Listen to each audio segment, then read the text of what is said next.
Hi, Madonna, Louise, Veronica Ciccone here. When will you understand that I am a person and not a thing? Look it up. Do something else. Do my eyebrows. Better to say, am I being true to myself? And is this what I want to say? And have I expressed myself the way I want to express myself? I mean, that's what it's all about. Hey everybody, this is Empress, and you're listening to MLVC, the Madonna podcast. Hey guys, it's Tony, and welcome to the MLVC podcast. And hey everybody, it's Stefan. Thanks for tuning in today. So normally MLVC, the Madonna podcast, is a podcast about a queen. Today we are speaking to an empress. So welcome to the show, Empress. How are you?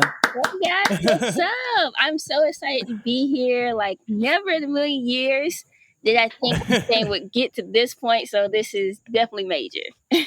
Oh, this is amazing. Thank you. No, I just want to let everyone know, Empress, in case you're not familiar with her, she has a YouTube channel where she does, amongst other things, she does these reactions to different, musicians and their work, a lot of it that she's not familiar with. And the focus right now is on her Madonna journey. And I can't wait to get started and ask you more about that. But first, tell us about yourself and how you got the idea to start, doing reactions on a YouTube channel and share this with the world. Yeah, cool. So basically, I'm a 90s baby.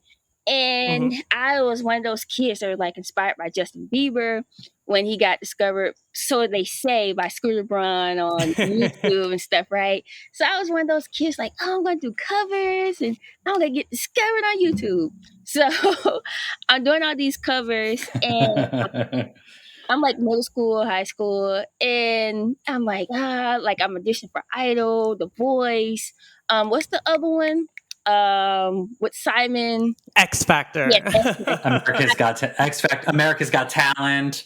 Mm-hmm. That's the only one I didn't audition for, America's Got Talent. So I'm auditioning for these shows, right? And I get to learn the politics of things, which as a kid you don't really know about. Producers well, this is the country booth. Hey, you're not a country artist, so we like you, but we're gonna have to pass. And that's so heartbreaking. You're like, man, what? This is fake. So I was just pretty just burnt out by the whole experience. And for a couple of years, I just went to school and worked, but I got off of YouTube, right? And so it was during COVID, I saw the YouTube channels of Twins with the New Twist. And they were reacting to Dolly Parton's Jolene. And I'm like, huh? They're getting all this love from Obama and all these different people just for listening to a Dolly Parton song. And I didn't understand. And even now, I still really don't understand the full fascination with people watching you discover something new, right? It's kind of weird to me still. But what I didn't know was it's weird. But what I didn't know was I was going to be able to create this cool community and people were going to take to me so well. I didn't know that, right? Because I knew as an artist doing covers on YouTube, I got a lot of love back then too. People were yeah, you got it, girl, yada, yada, yada. But it's a different type of love now that you get, especially going through that pandemic. It's very we have this emotional type of bond. And so anyway, I'm watching them and I'm I'm reading a book about Olivia Newton-John. And they always blow people's mind. They're Olivia Newton-John, you like her? I'm yeah, that's my girl. So I'm reading this book about Olivia Newton-John. And I'm it'd be so cool if I document me discovering her catalog. So this is how the Madonna journey really began, with Olivia Newton-John. Oh, mine did too.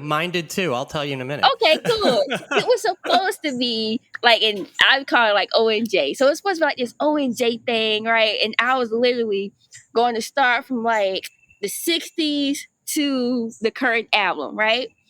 And so somewhere along the way, people started sending me, I didn't know it because again, it was foreign to me. People started putting in the comments hey, react to such and such, react to such and such. And I think the first Madonna song I was asked to react to it wasn't erotica, but that was very interesting.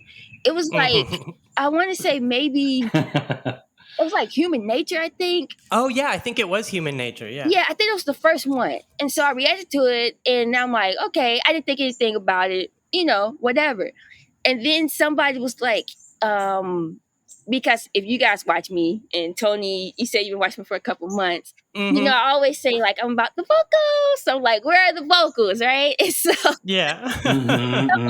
me the link. Well, it wasn't somebody. A lot of people sent me the link to Love Don't Live Here Anymore, but it was the like a version. Yeah. So I'm like, whoa, Madonna got some vocals. I didn't know that, right? And then they sent me the Sooner or Later performance. And I'm like, oh, okay. She got stage presence too. And then I seen Vogue, and it changed my whole mind. But there you go. I might be going too fast. I saw erotica, and I was like, oh snap, wait.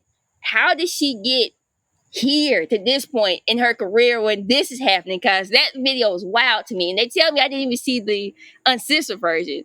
So I'm like, that was the first video that I saw of yours. I was literally on the floor because I don't think I've seen erotica through someone's eyes that hasn't seen it before. It's almost like ubiquitous, like everyone knows the erotica video, but like seeing you see it for the first time, it was like, it kind of took me to my first time seeing it, going like, what is happening? Yeah. Well, and I think that's Empress, I think that going back to what you were saying about why people are so fascinated watching other people react to things, I think that's, as a Madonna fan, that's what the joy that I have watching you is we've been living with this music for 35, 40 years now, unbelievably.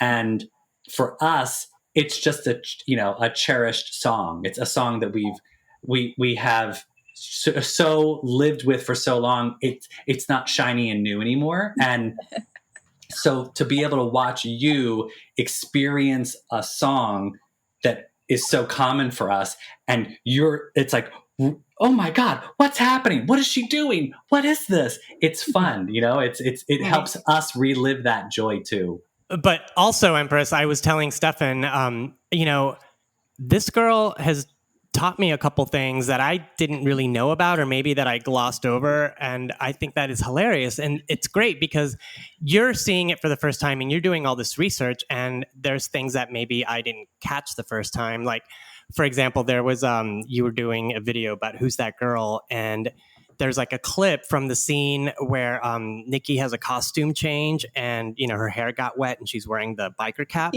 And Stefan, check this out. She goes, oh my God, this is where Emily Valentine got her look from for 90210. And I'm like, Empress, you are so right. And I never put the two together. And that's just one of them. That's just one of them. And you know what? That like amazes me though, when like, number one, how I do reactions is like, so I told you guys, a lot of people always wonder like, well, how are you able to like pick up on a song so fast? And that's because I myself like am a musician, right? So like I've like written songs, and like I just live with music, and Michael Jackson is my ultimate like number one. And so there was a time like when I was like 10 years old, literally the whole year that's all I listened to was Michael Jackson. And so I like really learned as a kid kind of like just how to really listen intently to music. And that's why I do the journey like I do it, like with the music first, because really I want to know Madonna the artist and not that visual image, because I think oftentimes like even with Michael Jackson, people see videos but not really get to the heart of the song, right? Because the images can be so like jarring and so exciting that you're like forgetting like, wait a minute, vocally, whoa, they're doing some things, or like this beat really slaps. And I think people get that kind of stuff. And so with the Madonna journey, like I saw these visuals, and that's I think what most of the stands tell me, like, of course that's what's going to get you, like the visuals. But I was like, well, wait a minute, when I really learned like, whoa, she has a voice, because that wasn't something like I really heard about Madonna, to be honest, like her singing Right. capabilities. But when I was listening, I'm like, whoa, wait a minute. She sings with a lot of passion and like her personality really shines through. I was like, whoa, I want to go on a journey, and I'm still trying to discover how we got to the erotica era. I'm not there yet. You're not there yet. No, yeah, I want to talk about your journey specifically. So like as I mentioned earlier, my Madonna journey in a way started with Olivia Newton-John because she was the first like big, you know, not to mention blonde diva that I like really got stuck on. And my favorite album was Physical. And I'll never forget having that album with, you know, her photo, her profile on the cover taken by Herb Ritts. It was his first job. And I put it together a few years later when Madonna's True Blue came out. Same profile shot on the cover taken by Herb Ritts, same photographer. And I'm thinking, Madonna is, for me, the new ONJ, even though like musically they're completely different. But I mean, it was like I took the fandom in that direction and, have different journeys with both of them. So tell us about your Madonna journey so far. I know that you're up to Like a Prayer, but tell us about some of your favorite things and some of your not so favorite things that you've discovered. I will, but let me go back to something that you said about ONJ, which I... Yeah, please. So I'm like doing ONJ reactions, and you being like an ONJ stan from back in the day, it always escapes me like, why wasn't Soul Kiss a big hit? Like, I just like love that song so much. And so people will start dropping the comments. They're like, oh, well, by this time, this is before I started doing the Madonna journey. They're like, oh, by this time, we discovered Madonna. And I was like, what does that got to do with anything? And really, it's me going through this journey. I see like, I see. Like, no disrespect to Olivia, but I see. Yeah, that's what happened is that Olivia started to morph more into adult contemporary. And then, Madonna kind of took over what she was doing with pop music.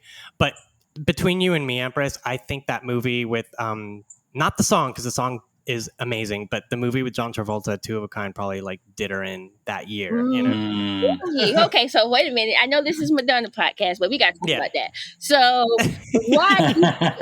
Okay, so like, and I haven't listened to her whole catalog yet, but I know like she had like some fire bops, like Twist of Fate at that time. Yes, right? That's the song. Yeah. Okay, and like she still looked really good because I always say like to the subscribers, I'm like, something, her swag was totally different than Physical. Like, I just loved her energy during that era, right?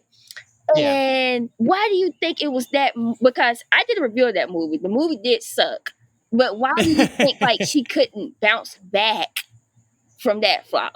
I think that her image just wasn't young and scrappy like a lot of the other women on MTV at the time, like even like Pat Benatar, who was like Olivia's age, had like the short spiky punk hair and she was like really going for it. But I feel like Olivia at that point, we were listening to her music on the light station. She was too wholesome. Yeah.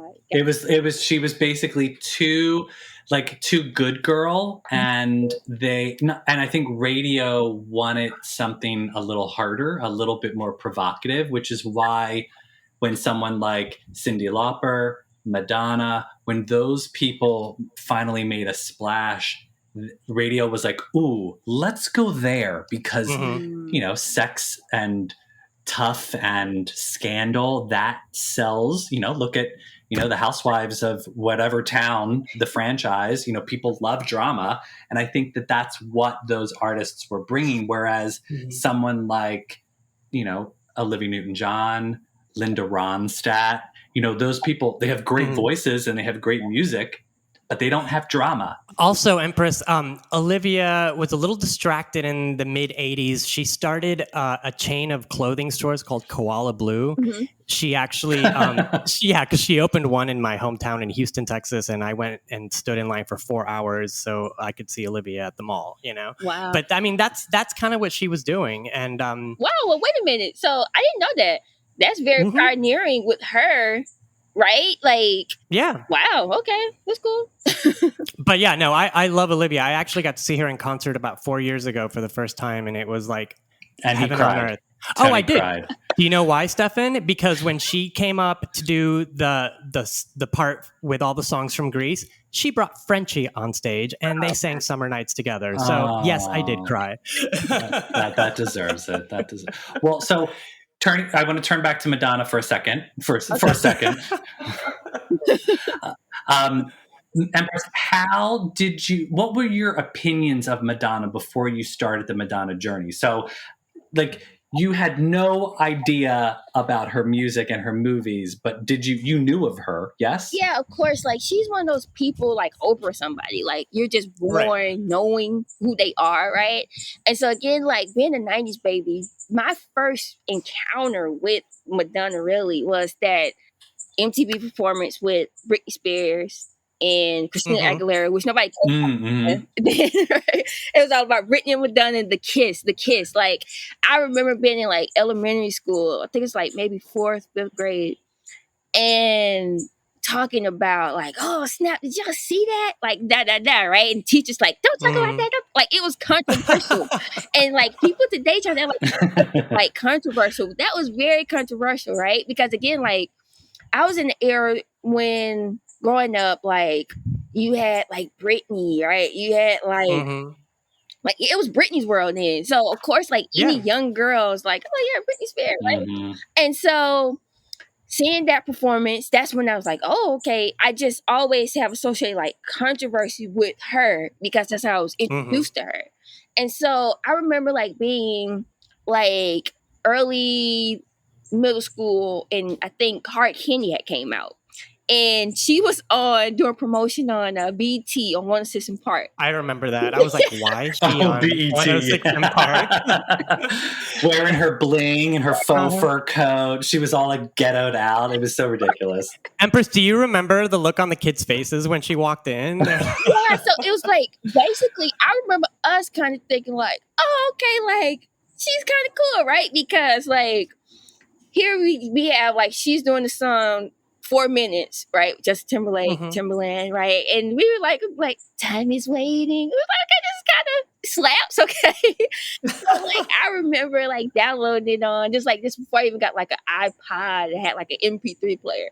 So we downloaded it, and we were singing like 4 minutes on the school bus, right? So it was like we were rocking out there, like, okay. And it was good, it was cool, right? But then after that, like, the last thing I remember really like hearing, but I didn't see it. It was like some controversy and again, controversy, right? That word again, at the Super Bowl. I didn't see the performance, but I remember like something about it because I've never really been into like sports, so like, who cares? Yeah. But that's like my first inkling. Wait till you see the Super Bowl performance, because after you've gone through this journey and you see what she did at the Super Bowl, it's kind of amazing. Really? Okay. I can't wait. Like, everybody keeps hyping up certain eras, so I can't wait to see them. What are some eras that people keep telling you, like, just wait? So the era I'm currently in now, which is the Like a Prayer album, like, people are hyping that up. Before I got to the Like a Virgin era, people were hyping that up, and that era kind of tripped me out. Why is that? So that era tripped me out because I didn't expect for Madonna to have like this teeny bopper Britney Spears phase. Like, I didn't think she would have that, because it's like, it's weird, but it's very like Disney-ish in a way, even though like it's Madonna, so it's got like some, hardness to it and like some, innuendos in it, but it still seems like so clean and like kind of innocent in a sense. And that's a word like I never thought I would even associate with Madonna, like innocence and sweetness. Like, that's really what I discovered on the journey so far, because I've been looking at interviews and I was just like, oh wow, like she just seemed like in the early stages, like a sweet, determined girl who was looking for like to get some shock value at times. Like, 'cause she would say certain things in interviews and you could see her just like looking for a reaction, especially like when like a version was about to drop. Before it dropped, she would like mention the title and be waiting for like, ooh, how you gonna react? So I'm curious, Empress, because you are aware of the current landscape of pop music and R&B and rap and all of the stuff that's currently going on in music today. And you've seen Erotica, so that's sort of you've sort of jumped a little bit ahead to the controversial Madonna moment. But in seeing something like Erotica, and I guess you haven't seen Justify My Love yet, No. but do some of the things that Madonna is doing seem shocking to you at all? Or do they sort of seem like, why was everyone making a big deal out of this when it came out? Gotcha. So I would say I was really tripped out by Erotica because I'm like, what is this? Like, It defies category. It does. No one had done something like that before, and I don't think anyone's really done anything close to that since. exactly. And like, that's why I think I even marked that in the video. I couldn't see any artist today going that far still. Like, even though people want to, I don't think they're going to go that far. Like, she went far. And I was like, and that's what and that's what she went there. Right. And that's what led me to the journey, because I'm like, I'm always a person, I love the climb. And that's what I enjoyed so far about this journey so far. Like, Madonna's just grind. Like, I respect that. Like, it wasn't an overnight sensation. No, it was nothing like that. And I'm always curious about, okay, whoa, how did she get here? And I find every era within the journey, I'm always like, whoa, wasn't expecting this. Like, she is definitely keeping me on my toes, I would say. Well, you're keeping me on my toes because I love how you are just being so inclusive in your journey. Suddenly, there's all these videos where you're just trying to, figure out about the relationship between Madonna and Sandra Bernhardt, and I love seeing you, like when you did the Letterman episode with them too. I was dying. I love to hear you talk about that too, and also you discovering Nikki Harris, who is a goddess in her own right. I mean, we've had her on the show, and we stan her in every sense of the word. So yeah, tell us like some of the people you're surprised to have discovered because of Madonna. Gotcha. So I would say the most surprising thing to me in the journey so far is her marriage to Sean Penn. I don't understand it. I'm like, she's at like the height of her game, right? Like, she's hot, and I really love her.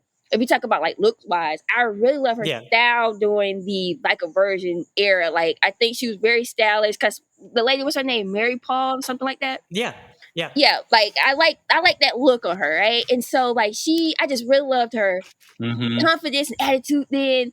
And I saw, and I mentioned this in some of the videos, like when she did that 1985 Molly Meldrum interview, I saw like this little change in her personality a little bit. Like, she became a little bit more serious, a little bit more kind of, and I'm like, and then she reveals like later on, like, oh, she's married now? Why? Stefan, remember that interview? That's where she says Merry Christmas, Australia. Oh yeah. Well, so I think, Empress, what you're able to see, and what a gift you're given to not have to wait to be able to see all of this. Like, you're able to see Madonna's entire career in this truncated amount of time, whereas like we as fans seeing it in real time, you don't really get to see it, the changes and the shifts as abruptly, because it was taking place over years and years and years. So for you to be able to see these shifts, you can see her growing up as if like you're fast forwarding a movie, and it's like, oh, and Madonna, suddenly here she is. And so it's great that you're being able to sort of see it that way and experience it in that way, because hearing you talk about it, it's like, oh yeah, of course she did. That's because she changed because of her marriage, or she changed because of this reason, or like that's where this song came from. So yeah, and you can also see the progression where in the beginning of her marriage to Sean Penn, she was seen publicly with him. She was always out with him, and by the time that Who's That Girl tour was on the road, she was kind of like, see you later, man, And it's so interesting because I remember listening to what's the album? I'm not really a fan of True Blue. So I was listening to True Blue, and it'd be like songs like Where's the Party and stuff. And I'm like, her energy, and I even said that in, I think, the True Blue video. I was like, her energy seems off to me here. Like, she doesn't seem like she was really that happy, but people started telling me like, oh yeah, well, that marriage, they had problems. And I was like, gotcha. Gotcha. But I do wonder, like, if I do question anything she did, and a lot of the fans tell me it's like, well, she was trying to make a play for Hollywood and like get Hollywood to accept her. But I'm like, she was so hot. Like, she didn't have to get married. Like, she could have stayed single and having fun. Like, why? So tell us what you think about Nikki Harris and Sandra Bernhardt. All right, so I'll start with Nikki. Number one of the earliest videos, and I think it's still like my highest rated video, is the Vogue video. I saw that, and I'm a sucker for like old Hollywood movies. Like, I love the Gummer Girls, like Lana Turner and all of them. So when I listened to the song, she shouting them out. People were tripped out because I know who those people were to begin with. So that's like, what? And so I'm like, whoa. I just love like the aesthetic of the video. And it was the background, because, you know, you guys watch my videos, I'm always shouting out the background. So I'm like, wait a minute, those folks, those go hard. Like, who is that? And I didn't know who it was. And it's only until like the Who's That Girl tour that I got the name behind those Vogues. They was like, oh, there's Nikki. I'm like, oh, and what's the other girl's name? Donna, yeah. They're like, oh, that's Nikki and Donna. I'm like, who are they? And they're like, just wait. And so I have like a Patreon account where people can request songs outside of the Madonna journey. And one of the Patreons happens to be like a Madonna fan. And like my patrons are really good at taking me down journeys I don't even expect to go down. So they're like, oh, well, you're here. Let me show you this. So boom, I click on a video. And I'm like, whoa, this lady has vocals. But not only does she has vocals, she has great stage presence. So I'm like, what? Like, why don't I know her name? Like, she's awesome. And I can't. Yeah, Nikki's wonderful. Yeah, I can't wait to hear more of that sound, because I've always been a fan. And I think that's why I love the first album so much. I'm like a fan of Madonna with like soulful background vocals. And with women vocals, because on True Blue there were a lot of male background vocals, and I didn't really like that with her. But I think women really like build her up and give her like this more like powerful sound. And I'm just excited to hear them on the track. And people tell me she's on Like a Prayer singing. Oh yeah, she's the vocal, the lead background vocal on Like a Prayer. She does all the runs. I thought it was a church lady. Like, no, that's her. That's her. And Nikki and Donna will work with Madonna for the next 3 albums, so you'll be hearing them. You'll be hearing and seeing them too. Yeah. Yeah, and they're on tour with her, multiple tours. So when you get around to watching some of the tours, you'll be able to see them front and center with her. Nice. Yeah, and in the last few years, they've been going on tour together around the country and doing these great shows. And we talked to Nikki last year, and I know that she lives in the Atlanta area. So if we hear of her doing a show, I'll let you know, because you have to see her live. Definitely. And then, so what do you think about Sandra Bernhardt? I loved your reaction to the Letterman video. So number one, I was like, really, I'm not here for her, right? I'm like, where's Madonna? Madonna, right? And so in seeing her interview, I was like, interesting at the time, right? Because like how you guys saying, I'm able to see things kind of like in the sequence.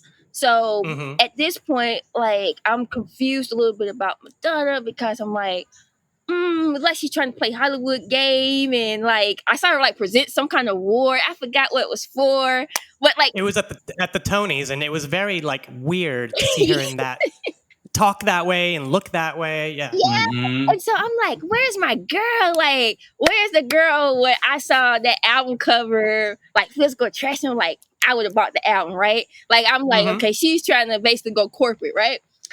So, so when I see this interview, this Dave Letterman interview, I'm like, Now at the same time, she's trying to do this, but then with her being with like Sandra Bernhardt, it's almost kind of like she's giving the establishment like the F you, because from what I gathered from Sandra, and because I'm like, whoa, who is this lady that's bossing Dave Letterman around? Like, she's running his show. I'm like, okay, this is interesting because this lady seems to be very controversial her own self, right? And like, she doesn't seem to have no filter. Like, because who did she call out in the interview? She told Madonna like, yeah, we don't like them or something, and Madonna's like, that's not true. Yeah, I just saw it, but yeah, I know what you're talking about. Yeah, no, because I know that they talk about hanging out with Jennifer Grey, and then they also talk about how Madonna met Sandra Bernhardt at Warren Beatty's house And I was thrown off Sean by that Penn. too. That's some more controversial stuff because I'm a big Dynasty, and I love Joan Collins. Like, I read like all her little bios, so I know about her and Warren Beatty engagement in the 60s and the abortion and all that she had. And I'm like, what? Madonna dated somebody that Joan Collins was engaged to? Makes sense. Oh yeah, I know. And Stefan, am I right? Doesn't she say something about Joan Collins on an Arsenio Hall interview? I think that's coming up in your journey. Oh yeah, I was going to say be prepared. Yeah. Well, and so Empress, exactly. That's the thing that you're sort of. It's funny that you're able to sort of see it in this way because, back then celebrities didn't have social media accounts. They couldn't post things on their Instagram because Instagram didn't exist. So the only time we were able to see them sort of say these type of things outside of a music video or things outside of a performance was on these talk shows. So that's why they were sort of like it seems bigger, like a bigger deal than it was because that was their platform to do it. Gotcha. Well, so Empress, I want to ask. So you just posted a video about your reaction to people commenting on the fact that you didn't like Express Yourself. Now, I know you said you were singing along to the chorus because, yes, the chorus is a bit catchy, but I know you were saying there was no beat. You wanted a beat. I'm curious if you have yet to see her performance of Express Yourself at the 1989 Video Music Awards. No, not yet. So I got to get through the album first. I think I'm the third track. Gotcha. Yeah. I need to react to that. Sure. Yeah. Well, like everyone else has been saying to you, we're going to say it to you. Just wait, because yeah, because like it's coming. The beats are coming. Don't you worry. Because I'm like, okay, like a prayer. That song is like, ooh, it's different. Never heard anything like that before, right? And somebody mentioned to me in the comments, and I agree with them. Like, it doesn't sound like a radio song. Like, honestly, I'm surprised that was a single and the lead single because it doesn't have like that radio, so to speak, format of a song because it's so different. And I'm like, okay, this is cool. Express Yourself. Now, I like the lyrics, right? Don't go for second best. Okay, yes, the anthem, I get it. But it was something about the beat. I don't know. I'm not really a fan of like 80s horns and stuff, so I don't know. No, I mean, you'll get to the remixes and it'll completely change your mind. But this is something that, kind of started in the 70s and became more of a regular thing in the 80s is that, these artists, on major labels would record these beautiful songs or whatever, and then there would be a second life for that song as a remix, as a 12-inch extended arrangement or whatever. So Stefan, right? We always got screwed. It's like you'd hear a song on the radio and be like, I love this song. I go buy the album. The song sounds completely different. Exactly. And that was totally the case with Express Yourself. Madonna had released the original version of Express Yourself. And I think this was, part of her brilliance. She saw the marketability and the sellability of furthering that life of a song because of a remix. So Shep Pettibone, he was a big remixer, DJ at the time, remixed Express Yourself. And that sort of took the song in a whole nother direction. It ended up being Madonna's favorite version of the song. She forever performs the more slappin' version of that song. So and when you see her performance of it at the VMAs, she dances her ass off. It is nonstop dancing. So basically what we're trying to tell you is that version you heard was never seen or heard from again. Yeah. So why everybody's trying to give me a hard time? I know, right? Well, I can't wait to hear this new slapping version though. No, and you'll notice that's going to start happening a lot with a lot of Madonna's singles, is that the singles are remixed and take on a life of their own, and sometimes the remixes are actually better than the album version.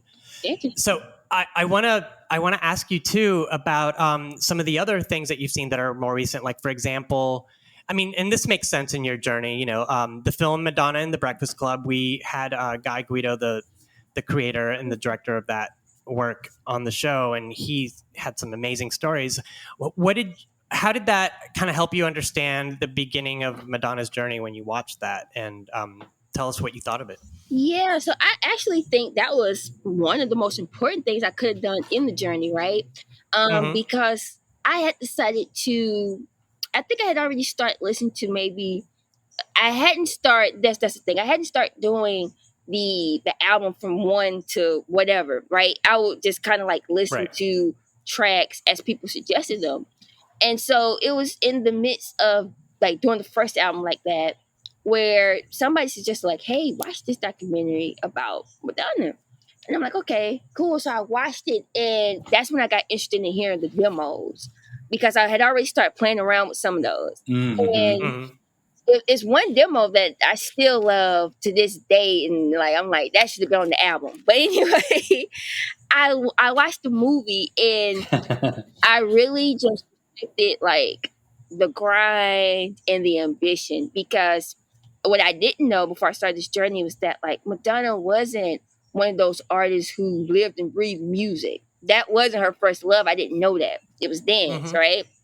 And so I said, this makes sense now, right? Because on the first album, I remember remarking like, man, she sounds like really young. And so going through the journey, I've seen her voice, like I've basically seen her find her voice, really, so to speak, because again, what she knew was dance, but she also knew how to get people's attention. And I think that really worked because she could take the criticism better, I feel like, because she's like, well, music's not even my first love. Like, whatever, I don't care what y'all say. I'm gonna do it, and I'm gonna do it my way, versus somebody who's like, I've been singing my whole life, and you guys are like criticizing my voice. You know what I'm saying? Like, that could break that person. But for her, I feel like her wings to say, I'm gonna do things my way.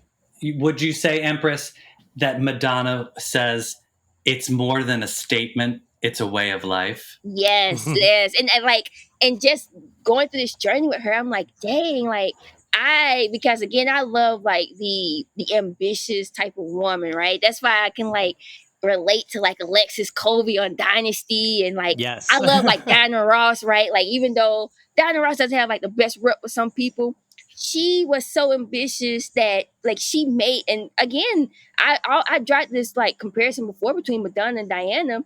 People have criticized Diana's vocals and like, oh, she wasn't the most talented, she wasn't the most prettiest, but look what she did, you know? And I can't have nothing but respect for those type of women, you know? I just love like a strong, ambitious woman who also is generous. And I found that out about Madonna as well. She doesn't mind, and I said, I don't know who's that girl to her. She doesn't mind sharing the spotlight and having others, like shouting out others, right? And even to like, we talk about people she's worked with, like Stephen Bray, right? I learned about Stephen from the documentary. Like, oh, this slaps. But like what she did for Stephen, I think is so cool, because she let him work with her on albums that sold millions, right? And she didn't have to reach back and help those people. You know what I mean? So, and going back to the documentary too, I think Madonna was smart enough to realize that, wait, boyfriend or not, like I need to be singing more songs. And I'm so glad that she didn't break into that relationship thing and say like, you know what, you're right, I'm just going to continue to play the drums and you guys can sing all the songs. Like, I love that she was like, this is my new band. If we can't sing half the songs, it's over. And it was over. Yeah, she's basically like, I want to be the lead singer, and we're gonna name the band Madonna. Right.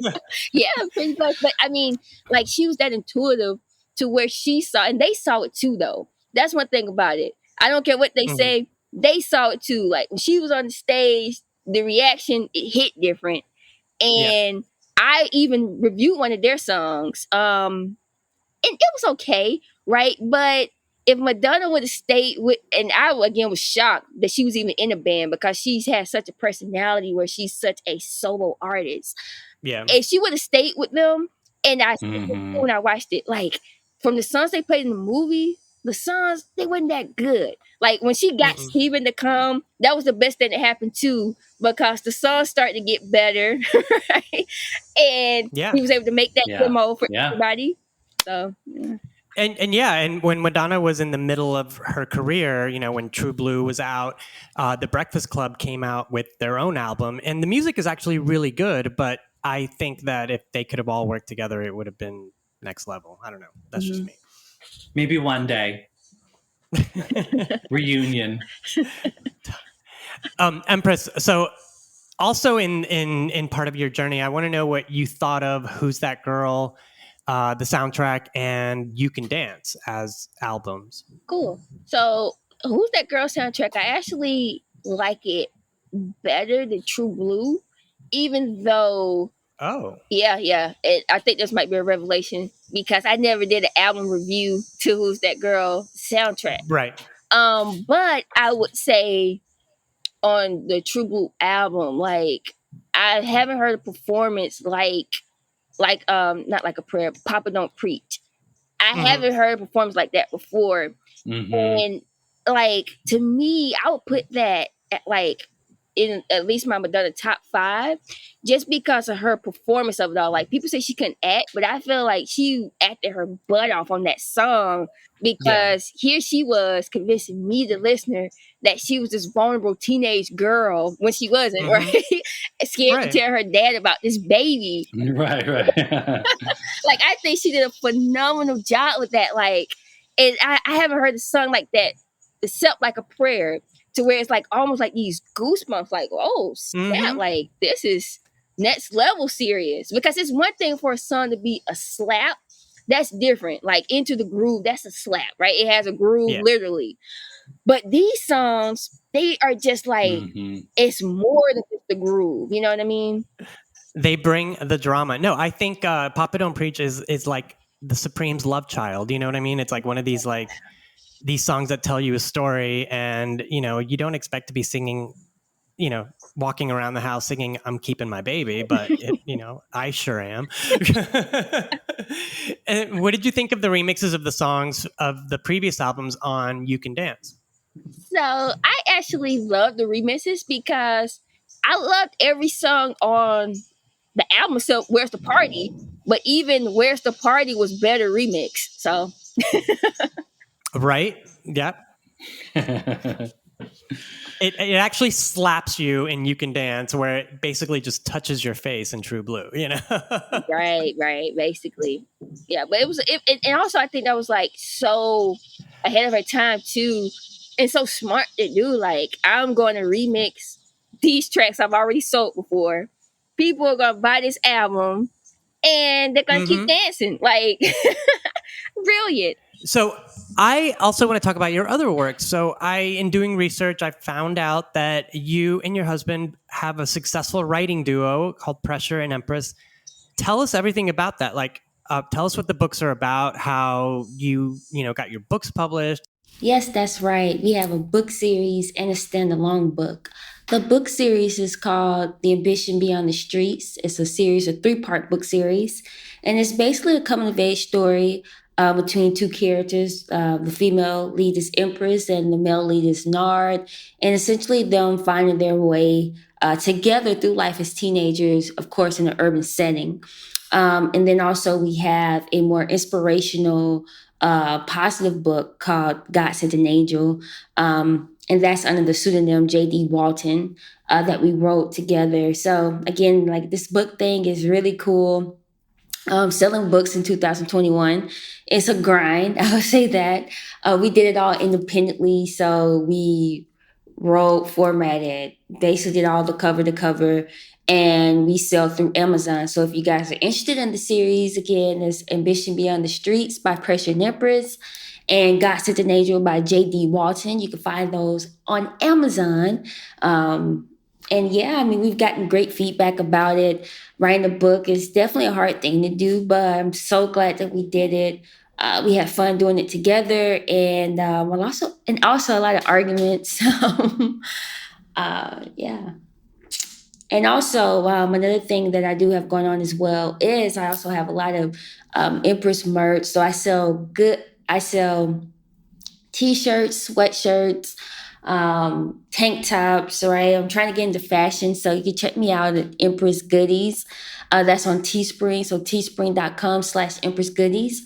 And you'll be able to find some of my merch. And I love to use my slogan, let's get to it. And so ambitious. I use that kind of stuff on the clothes. So make sure you check that out as well. And one last plug, I have to do it. My little sister would kill me if I didn't. She does crochet handmade rugs. It's called Holy Rugs. You can find her on Instagram at Holy Rugs. She does a lot of dope custom work. So if you have something, maybe perhaps I'm done an album cover or something like that that you want turned into a rug, my little sis got you. Again, her Instagram is at Holy Rugs on IG.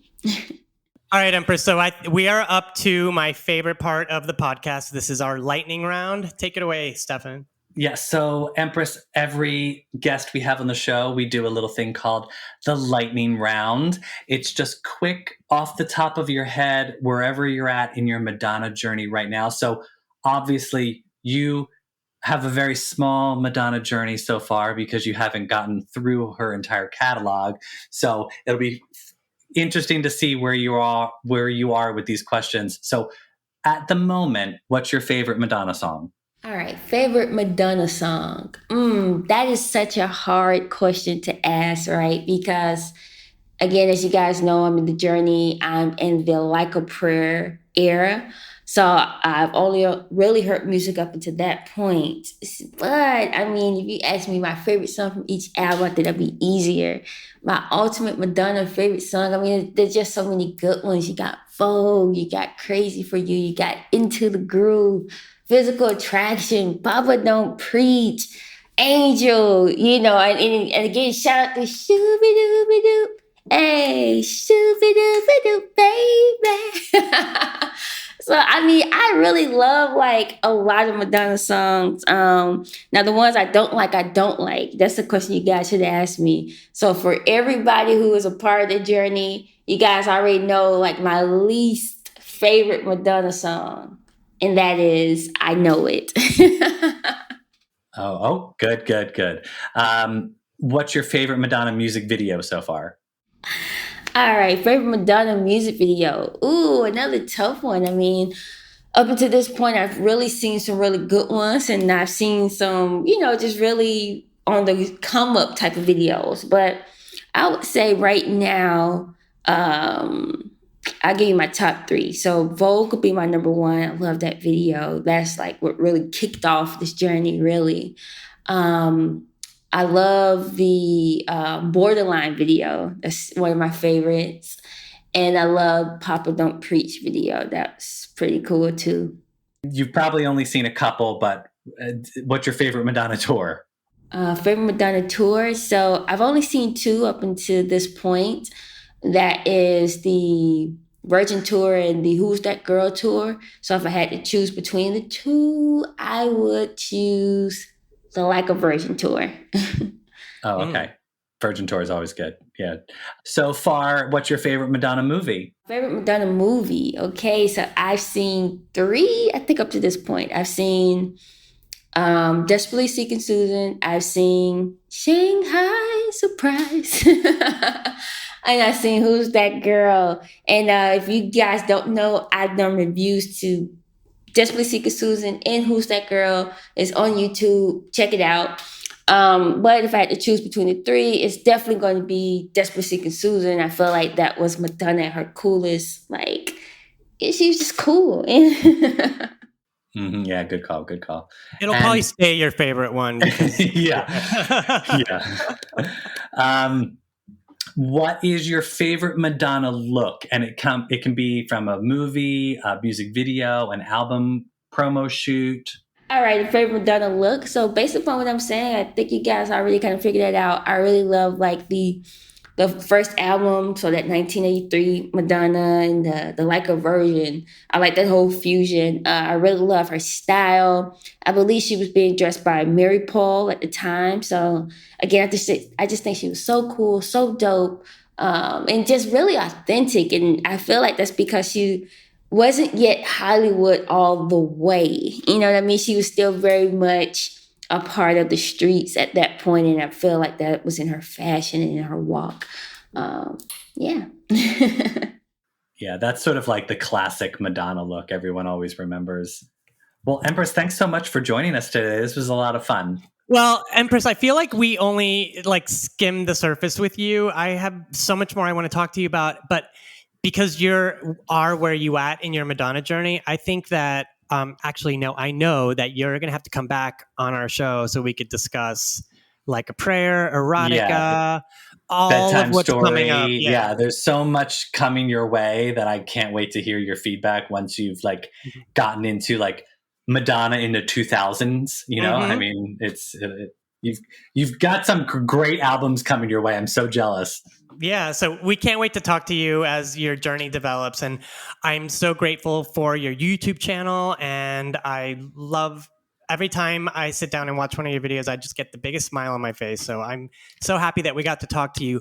Please tell everyone where they can find you in all of your social media takeover. All right, guys. So if you want to find me at social media, hit me up on YouTube, of course. Check me out, youtube.com/Empress.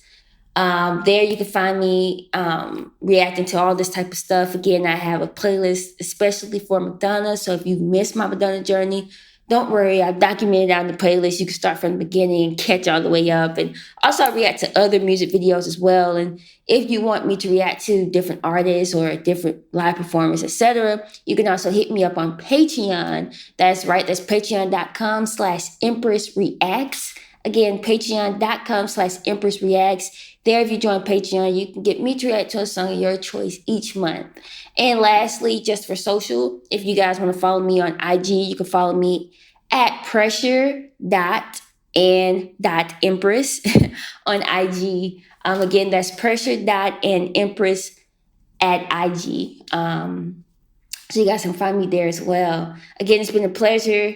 I enjoyed this experience with you guys. And as I always say, before every video, let's get to it. All right, guys. It's been nice talking to Stefan and Tony. You guys have been a treat. Thanks, guys. Thanks again. And you can find us on Instagram and Twitter at MLVC Podcast. Please give us a 5-star review, like and subscribe. And, tell all your friends about this podcast. And if they're not a Madonna fan, maybe you can turn them into a Madonna fan. You can also donate to the podcast on Venmo at MLVC Podcast. And you can support us on our Patreon page, patron.podbean.com/MLVC Podcast. And until next time, go out there and do your thing. Thank you, Empress.